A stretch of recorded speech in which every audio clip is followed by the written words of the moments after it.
I used to believe people only destroy their marriages with big mistakes. Affairs, lies, betrayal. I didn't realize you can also destroy a marriage slowly, quietly, by choosing something else again and again. I chose my boss over my husband. I didn't mean to hurt anyone, but now my marriage is destroyed and everyone knows the reason. Before I continue, please subscribe to this channel if you like real-life relationship stories told honestly. Your support helps these stories reach people who may need them. My name is Rachel. I'm 38 years old. I was married for 9 years, and for a long time I thought I was doing everything right. My husband Daniel is a calm and steady man. He works regular hours, like simple routines, and values peace. When we first married, that stability felt comforting. I needed it. Life felt safe with him. But I also had a career I cared deeply about. I work in corporate sales. 2 years ago, I got a new boss named Aaron. He was confident, sharp, and demanding. He pushed me harder than anyone ever had. He noticed my work. He praised me publicly. He challenged my ideas. Every time I walked into the office, I felt important. At home, things felt quiet. Daniel would ask about my day. I would give short answers. I was tired, mentally drained, always thinking about work. Slowly, I stopped sharing the details of my life with him. At first, I didn't notice what I was doing.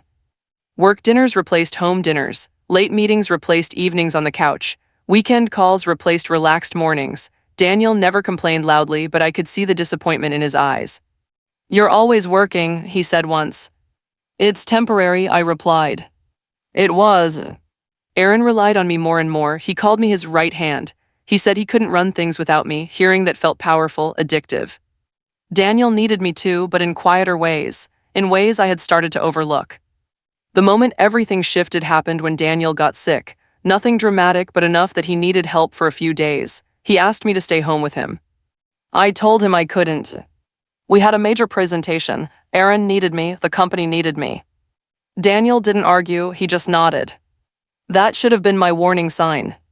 That night as I left for work, he said, "I hope it's worth it." I didn't answer. I chose my boss. From that point on, the distance grew faster. Daniel stopped asking me to come home early. He stopped sharing his worries. He stopped trying. At work, rumors started. People noticed how close Aaron and I were, how often we stayed late together, how we defended each other in meetings. Nothing physical happened, but emotional closeness doesn't stay invisible.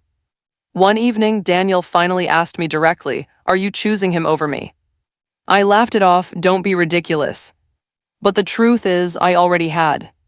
A few weeks later, Aaron was suddenly reassigned after an internal review. Whispers spread. My name was mentioned, not officially but quietly. People looked at me differently. Daniel heard the rumors before I told him. He came home early one day, sat across from me and said, "Everyone knows." That sentence hit harder than any accusation. I tried to explain. I said nothing happened. I said it was work. I said people were assuming things. Daniel listened calmly, then said something I will never forget. "You didn't cheat on me," he said. "You replaced me." That was the moment my marriage truly ended. He told me he felt invisible for years, that he felt like a background character in my life, that every time I chose work over him, I was sending a message. "I stopped feeling like your husband," he said. "I felt like an obstacle." He asked for separation the next day. Not in anger, not dramatically. Just quietly. Friends started asking questions. Family noticed changes. People talked, they always do. Some blamed me, some blamed work culture, some blamed Aaron. The truth was simpler. I kept choosing something else. I moved into a small apartment. The silence was unbearable at first. No shared meals, no routines, no one waiting for me. Aaron left the company not long after. We never spoke again. No dramatic ending, no romance, just distance. That's when reality hit. I didn't lose my marriage for love. I lost it for validation. I wanted to feel important, needed, valued, and instead of asking for that at home, I chased it at work. Daniel didn't leave because of rumors. He left because he felt abandoned while standing right beside me. People still ask if I regret it. Yes. Not because my career mattered, but because I believed my marriage would always be there waiting. I learned something painful. Marriage doesn't end in one moment. It ends in patterns, in priorities, in who you show up for. I chose my boss over my husband again and again. And eventually, my husband chose himself. Today, people know the reason my marriage ended. Some judge, some sympathize, most just talk. But the truth lives with me. If you're watching this and balancing ambition and love, hear this clearly. Success feels empty when you come home alone. Recognition fades. But the people you neglect remember everything. I didn't mean to destroy my marriage. But intention doesn't erase impact. I chose my boss over my husband. Now my marriage is destroyed.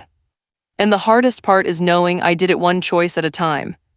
If this story resonated with you, please subscribe to the channel, share your thoughts in the comments, and remember, some lessons only become clear when it's already too late.